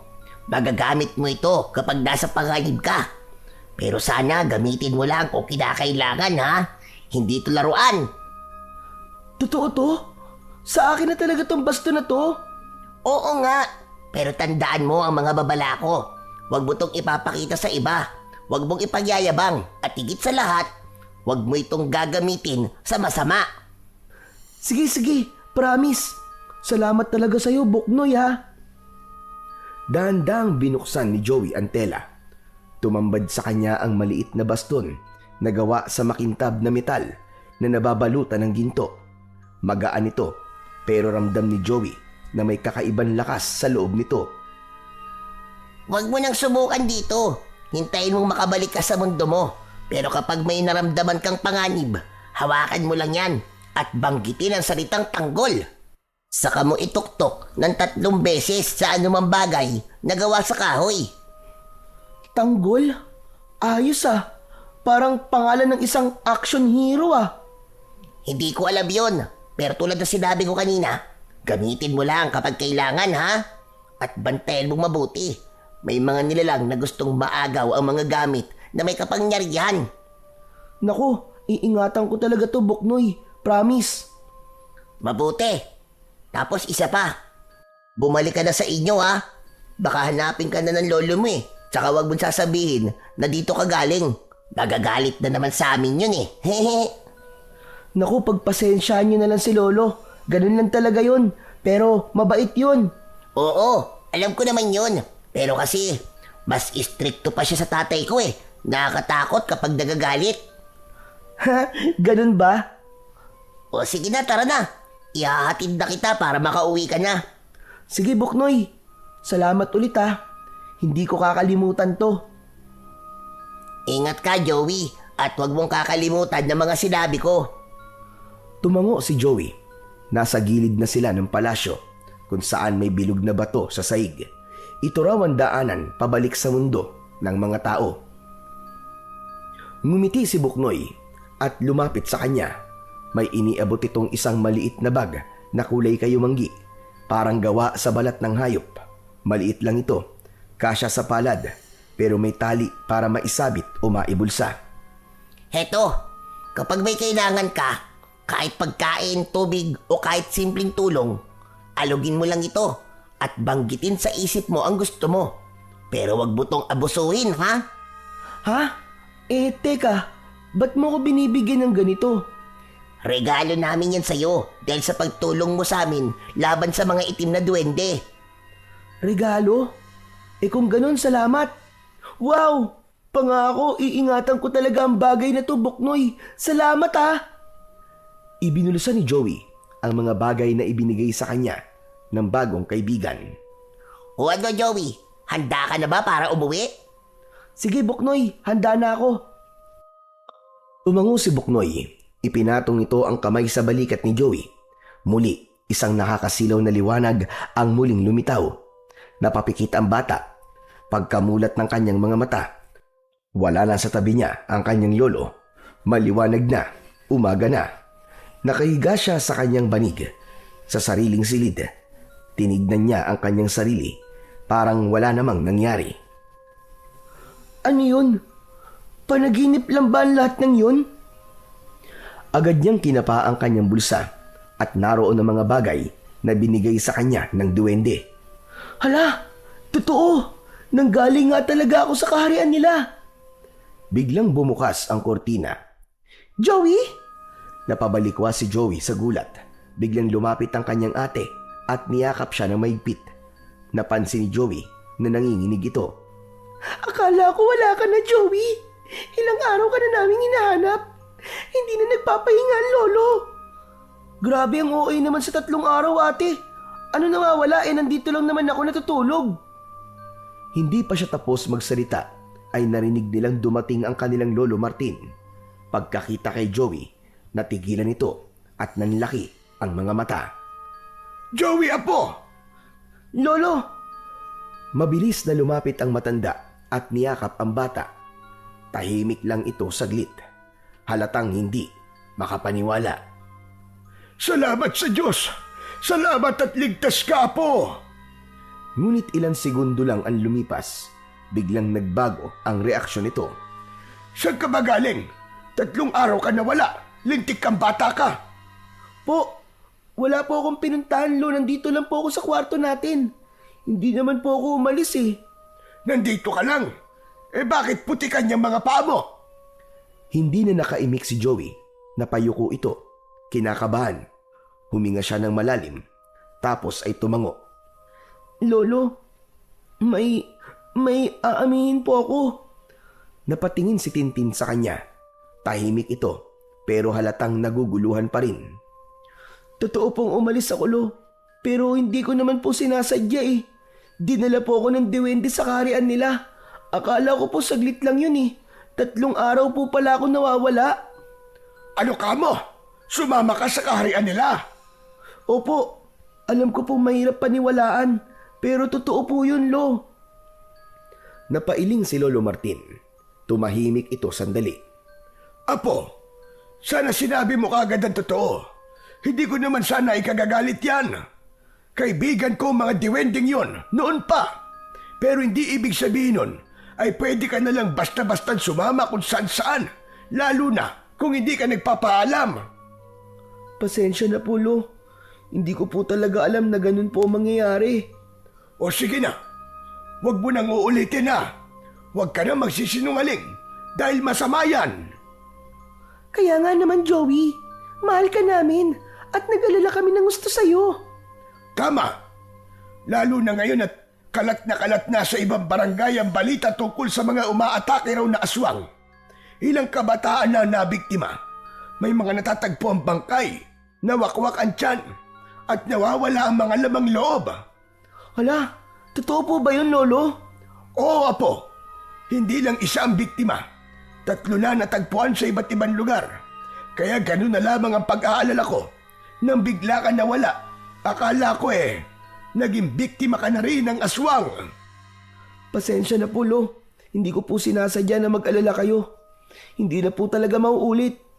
O sige, patatawarin kita ngayon. Pero makinig kayong mabuti sa sasabihin ko.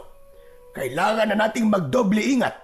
Totoo man o hindi ang mga bali-balita tungkol sa aswang, mas mabuting handa tayo. Huwag na huwag kayong lalabas ng bahay nang hindi nagpapaalam, lalo na kapag gabi. Opo, Lolo. Di na po ako gagala. Pagkatapos ng usapan nilang 3, tahimik na naupo si Joey sa sala, habang abala naman ang ate niya sa paghahanda ng kanilang almusal. Si Lolo Martin naman ay naupo sa balkon at naupo sa silyang gawa sa kahoy. Nakatulala ito at nakatingin na nasa tapat ng bahay. Tila nag-iisip ng malalim. Dumukot siya sa bulsa. Kinapa niya ang maliit na bag na ibinigay sa kanya ng kaibigang diwending si Buknoy. Pinisil niya ito ng marahan. Napatingin siya kay Lolo Martin. Gusto niya sanang sabihin pa ang ibang nangyari sa kaharian ng mga diwende, pero pinili na lamang niya na manahimik. Nagdesisyon siyang itago muna ang natanggap niyang regalo. Pagsapit ng gabi, tahimik ang paligid tulad ng dati, hanggang sabay narinig silang malakas na sigaw mula sa labas at humihingi ito ng tulong. Napabalikwas si Lolo Martin. Tumayo ito kagad at pinulot ang kanyang itak. Mga pasaway! Sinabi ko na nung una pa na wag nilang idadamay ang baryo sa kademonyoan nila! Napatitig si Joey sa kanyang lolo. Narinig niya ang mga mura nito habang palabas ng bahay. Lolo, saan po kayo pupunta? Makikipagtuos ako sa mga aswang na yon. Kailangan tapusin ang kalokohan nila, Joey. Huwag kang lalabas. Dito lang kayo ng ate mo. Maliwanag ba? Paglabas ng matanda, mabilis siyang sinundan ni Joey nang di niya namamalayan. Si Tintin ay masarap na ang tulog sa kabilang silid. Tahimik siyang naglakad. Sinundan ng matanda hanggang sa makarating sila sa isang madilim na bahagi ng baryo kung saan may isang malaking puno sa gilid ng kalsada. Ganun na lamang ang panlalaki ng mga mata ni Joey nang makita niya ang bangkay ng isang bata na nilalantakan ng isang batang aswang. Hayop kayo! Bakit nyo ginawa to? Sinabi ko na sa inyong wag nyong idadamay ang baryo. Pinakiusapan ko na kayo, pero binaliwala nyo. Magbabayad kayo! Mga demonyo kayo! Biglang gumalaw ang mga daon sa itaas ng puno. Tumalon mula sa itaas ang 4 na nilalang. Isa-isang bumagsak sa lupa at pinalibutan nila ang matanda. Nakatago sa likod ng isang puno si Joey. Nanginginig siya, natatakot sa kanyang mga nakikita. Ang mga nilalang ay mapuputla. Mahahaba ang mga kuko, may matutulis na ngipin at may mga matang purong itim ang kulay. Ay, sino ka para takutin kami? Isa ka lang albularyo na napaglipasan na ng panahon. Wala kang laban sa amin, tanda! Huwag niyo akong ismulin! Kahit matanda na ako, kayang-kaya ko kayo! Ipagtatanggol ko ang baryo ko! Mga hayop kayo! Mananagot kayo! At sa palagay mo, kaya mo kami! Hindi mo kami mapipigilan, tanda! Kung gusto naming mambiktima dito, wala kang magagawa! Hindi mo kami mapipigilan! Tumawa ang iba pang mga aswang. Isa sa kanila ang sumugod at hinampas si Lolo Martin. Nakailag naman ang matanda pero nahagip ang braso niya ng matulis na kuko at dumugo ito. Tignan natin kung hanggang saan ang kaya mong itagal, tanda! Sumugod ang isa pang aswang. Nakailag ulit si Lolo Martin at gumanti ng taga. Tinamaan ang isa sa balikat. Napasigaw ang aswang pero agad din naman itong gumaling nang dilaan ng isang aswang ang sugat. Habang pinagtutulungan ng mga aswang ang kanyang lolo, hindi na nakatiis si Joey. Napaiyak siya sa sobrang takot at galit. Naalala niya bigla ang baston na ibinigay sa kanya ng kaibigan niyang diwende at inilabas niya ito sa kanyang bulsa. Tanggol! Itinuktok niya ito ng 3 beses sa katawan ng puno. Biglang lumiwanag ang baston. Lumaki ito ng halos kasing taas niya. Kumikinang ang kulay ginto nitong katawan. Hindi na siya nag-isip pa. Tumakbo siya at sinugod ng isa sa mga aswang. Ah! Bitiwan yon lolo ko! Malakas ang palo niya gamit ang baston. Tumama ito sa likod ng mga aswang. Biglang sumigaw ito sa sakit. Parang pinapaso ang balat. Tumalsik ito at napasadsad pa sa lupa. Napahawak ito sa likod at napapikit sa sobrang sakit. Hindi na ito agad nakatayo. Napalingon ng lahat sa kanya. Ngunit imbis na matakot, bigla silang nagtawanan. Aba, may dumating na hapunan para sa atin. Bata pa, malambot pa ang laman. Joey, anong ginagawa mo rito, apo? Umalis ka! Umuwi ka na, dalian mo! Hindi po, Lo! Hindi ko po kayo iiwan dito! Humigpit ang kapit ni Joey sa baston. Nanginginig ang kanyang tuhod pero hindi siya umatras. Napatingin siya sa aswang na tinamaan niya. Nakita niyang hindi agad gumagaling ang sugat nito. Kahit kanina'y mabilis naghilom ang sugat nito sa mga itak ni Lolo Martin. Hindi siya gumagaling. Ibig sabihin, epektibo to. Muli siyang humakbang papalapit sa isa pang aswang. Pinalo niya ito sa braso. Agad itong napaatras. Aray! Anong klaseng baston yan? Nagsimula ng mag-alinlangan ng iba pang aswang. Lumayo ang dalawa. Ang iba ay pumesto sa likod ng punong malapit. Ngunit hindi pa rin ligtas si Lolo Martin. Sugatan ito at hirap ng tumayo. Isa sa mga aswang ang sumugod muli, direkta kay Lolo Martin. Nakita ito ni Joey. Hindi! Hindi pwede! Tumakbo siya. Pumesto sa harapan ng lolo niya at itinapat ang baston. Muli, isang malakas na liwanag ang kumislap mula dito. At sa loob ng isipan ni Joey, may boses siyang narinig. Gamitin mo ang lakas ng baston. Ako ang bahala sa'yo. Nabigla si Joey. Napatingin siya sa baston. Buknoy! Mabilis na napalinga siya sa paligid pero hindi niya nakita ang kaibigan. Boses lang yun sa kanyang isipan. Ngunit pagkaraan ng ilang sandali, kusang gumalaw ang kanyang mga kamay. Maigpit itong humawak sa baston. Ang mga paa niya ay gumalaw din ng kusa. Hindi niya alam kung paano pero parang may kumukontrol sa kanyang katawan. Parang alam nito kung ano ang dapat na gawin. Nang sumugod muli ang isang aswang, agad niya itong napalo sa dibdib. Umatungal ito at tumilapon. Sunod-sunod ang naging galaw ni Joey. Para siyang sinaniban ng lakas.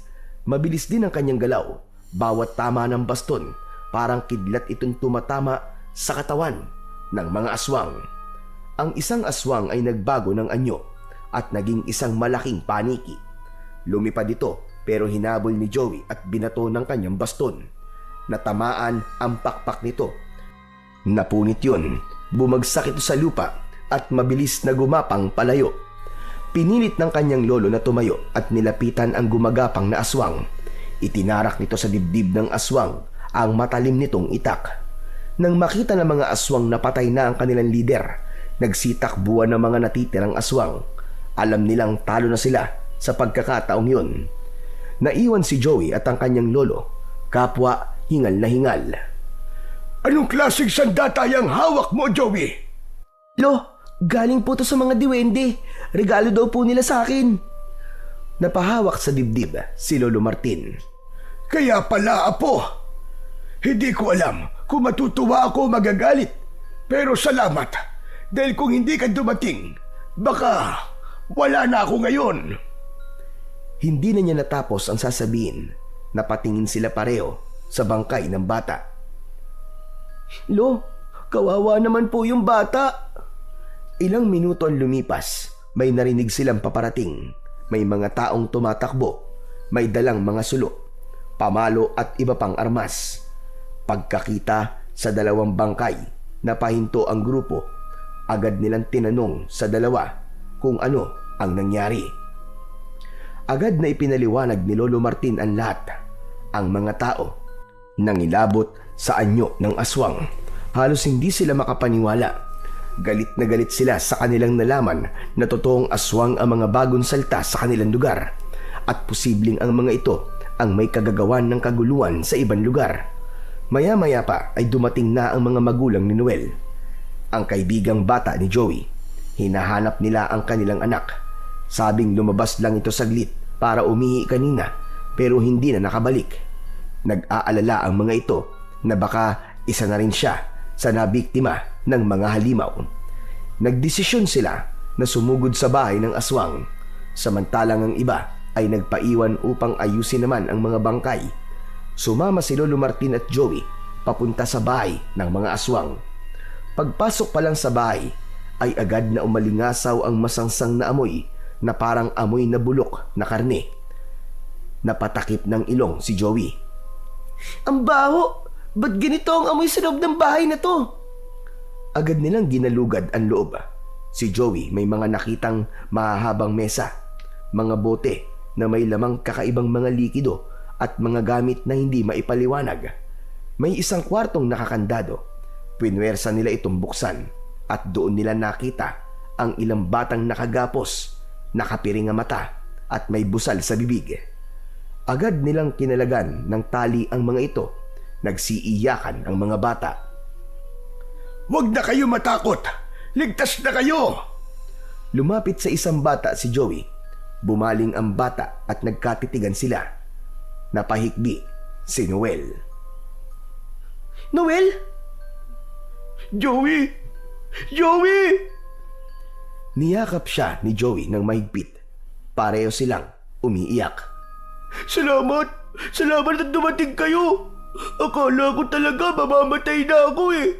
Maraming salamat! Tana, Noel, tana. Ligtas ka na. Tapos na to. Nandito na kaming lahat. Ligtas na kayo. Inalalayan ni Joey si Noel palabas. Isa-isang inilabas ng mga taga-baryo ang mga bata. At pagkatapos, pinagtulong-tulungan ng mga tao na ilabas ang lahat ng gamit sa loob ng bahay. Sinunog nila ang mga ito sa paniniwalang kapag sinunog ang mga gamit ng aswang ay hindi na sila makakabalik pa. Nang sumikat ang araw, ang mga tao ay muling nagtulong-tulong, nagibain na ang lumang bahay na yon.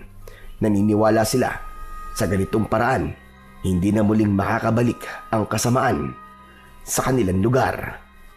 Matapos ang engkwentro sa mga aswang, muling nanumbalik ang katahimikan, hindi lamang sa kanilang baryo, kundi maging sa karatig na lugar nila.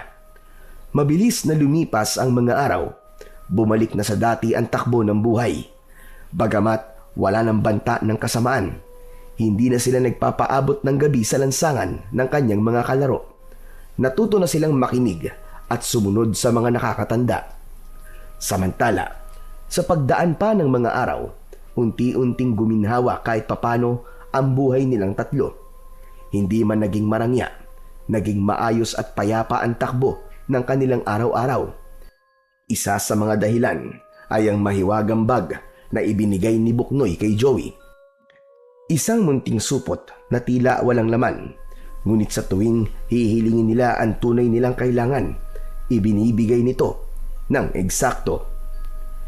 Hindi nila ito inabuso, ni minsan ay hindi sila humiling ng sobra.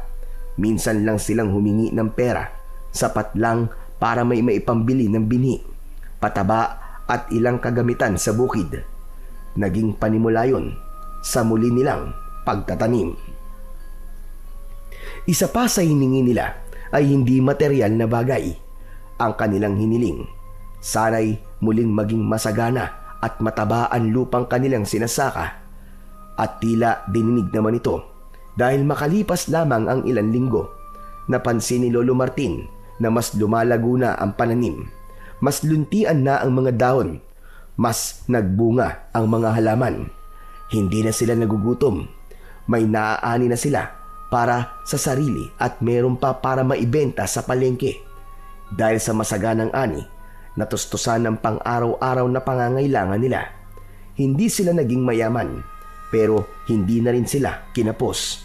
Natuto silang mamuhay ng payak at kontento. Ginabayan si Joey ng kanyang lolo sa tamang paggamit ng mahiwagang bag. Hindi siya pinayagan na gamitin ito basta-basta o sa mga bagay na hindi kailangan. Makinig kang mabuti sa sasabihin ko, Apo. Ayoko matuto kang umasa palagi sa tulong ng mahika. Tandaan mo, Apo, ang tunay na tagumpay sa buhay ay pinagsusumikapan.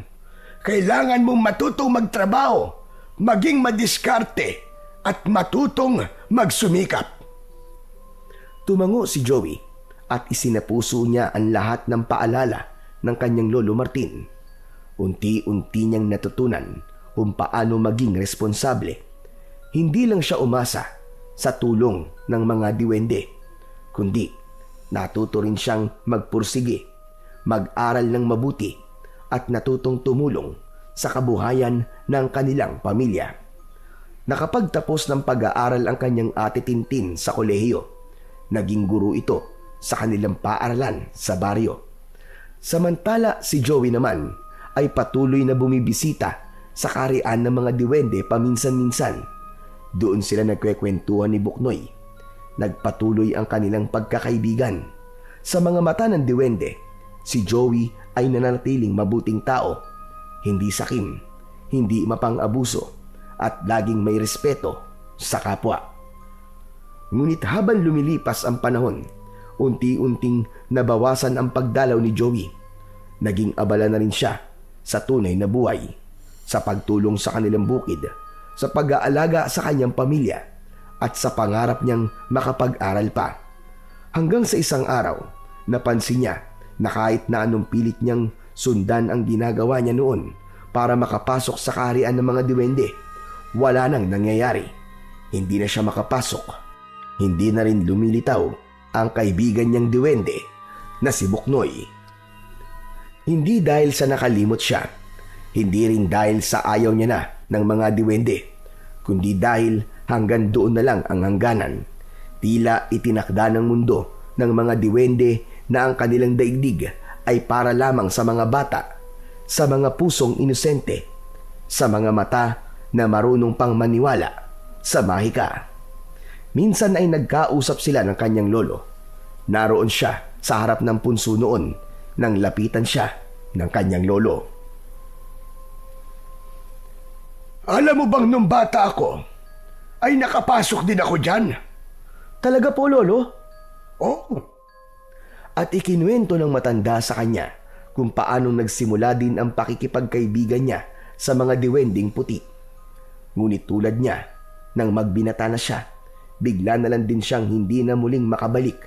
Kahit na anong pilit, kahit na anong dasal, nanatiling sarado na ang daan papunta doon. Nawala na ang Mahika.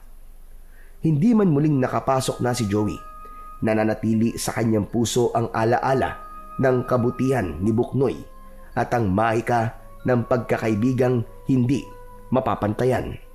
Samantala, ang mahiwagang bag at ang maliit na baston ay nanatili sa kanya at itinatago pa rin hanggang sa ngayon. At sa tuwing nakatitig siya sa punso, ay napapangiti siya. Salamat sa inyong lahat. Lalong-lalo na sa'yo, kaibigang Buknoy.